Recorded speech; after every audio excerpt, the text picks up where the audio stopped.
കലിംഗ സൗഹൃദ സംവാദം കഴിഞ്ഞ് മടങ്ങുന്നതിനിടെ കേന്ദ്രമന്ത്രി സുരേഷ് ഗോപിക്ക് നിവേദനം നൽകാൻ എത്തിയ ആളെ പിടിച്ചുമാറ്റി ബിജെപി പ്രവർത്തകർ. ഇതാണ് ജനാധിപത്യം വന്നതിന്റെ കുഴപ്പം.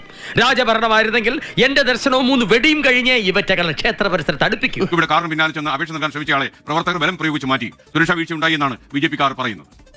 തുറന്നു പറയുകയാണെങ്കിൽ നാട്ടുകാർക്കെല്ലാം നിങ്ങളെപ്പറ്റി വളരെ മോശം അഭിപ്രായമാണ്. അതിനെനിക്ക് നിങ്ങളോട് സഹതാപമുണ്ട്. പക്ഷേ ഇനിയെങ്കിലും എല്ലാവരെയും കൊണ്ട് അതും ഇതും പറയിക്കാതെ ഒരു നല്ല രീതിക്ക് ജീവിച്ചൂടെ? നിലപാട് എന്താന്നുള്ളത് ജനങ്ങളെ അറിയിക്കണം. പാർട്ടി ആർക്കൊപ്പമാണ്, ജനങ്ങൾക്കൊപ്പമാണെന്നുള്ളത് അവരെ ബോധ്യപ്പെടുത്തണം. അത് അവരെ ഉപദ്രവിച്ചുകൊണ്ടായാലും വേണ്ടിയില്ല. പള്ളിക്കത്തോട് ബസ് സ്റ്റാൻഡിന് മുന്നിലായിരുന്നു കേന്ദ്രമന്ത്രി സുരേഷ് ഗോപിയുടെ കലങ്ക സൗഹൃദ സംവാദം. ഇത് കഴിഞ്ഞ് സുരേഷ് ഗോപി കാറിൽ കയറി മടങ്ങാൻ തുടങ്ങവേ ഷാജി എന്നയാൾ അപേക്ഷയുമായി എത്തി. അല്ല, പ്രഭാകരേട്ടന് വീട്ടില് വിലയില്ലെങ്കിലും നാട്ടില് പുല്ല് വിലയാ. സിനിമയാണോ ജീവിതം അല്ലാന്ന് ഇന്ന് എനിക്ക് മനസ്സിലായി.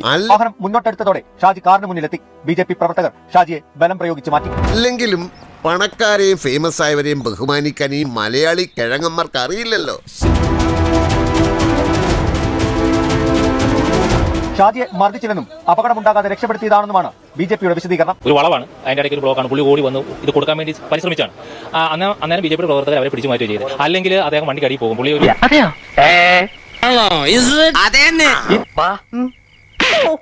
ഒരു വെപ്രാളം കാണിച്ചൊക്കെയാണ് ആ ഓടുന്നത് നമ്മൾ കണ്ടത്. ഏതൊക്കെയാലും നമ്മുടെ പ്രവർത്തകർ പിടിച്ചു മാറ്റിയത് കൊണ്ട് ഒരു വലിയ അപകട ഒഴിവായി. തങ്കപ്പെട്ട മനുഷ്യനാടാ ഇവനെ പറ്റി നീ തോന്നിയ ദിവസം പറഞ്ഞത്. അത് രക്ഷിക്കാനല്ലേ?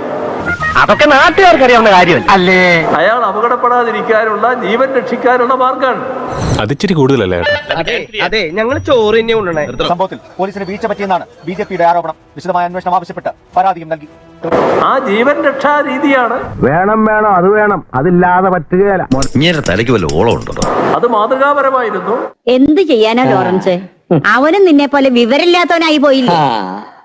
എല്ലിന്റെ ഇടയിൽ വറ്റ് കുത്തിയിട്ട് തന്നെ, അല്ലാണ്ടെന്താ പറയാ, മേലനങ്ങാൻ ഒരു പണിയിട്ട് ഇല്ലേനും തിന്നാനാണെങ്കിൽ വേണ്ടോളം ഉണ്ടേനും അതങ്ങോട്ട് ദയിപ്പിക്കും. ആ രീതികൾ തുറന്നു പോകണമെന്നാണ് എനിക്ക് അഭ്യർത്ഥിക്കാനുള്ളത്. നിന്റെ തലയ്ക്ക് വല്ല അസുഖമുണ്ടോ? ഇല്ല. പിന്നെ എന്താ അതിന്റെ അർത്ഥം? കൈ കൊണ്ടുവന്ന് എന്താ വെച്ചാ എടുത്തോ, എന്നിട്ട് ഇറങ്ങാം. ഒരു ചുവന്ന സ്വിച്ച് കാണുന്നുണ്ടോ? കാണുന്നുണ്ട്. ചുവന്ന സ്വിച്ച് അമർത്തിയോ? അമർത്തി.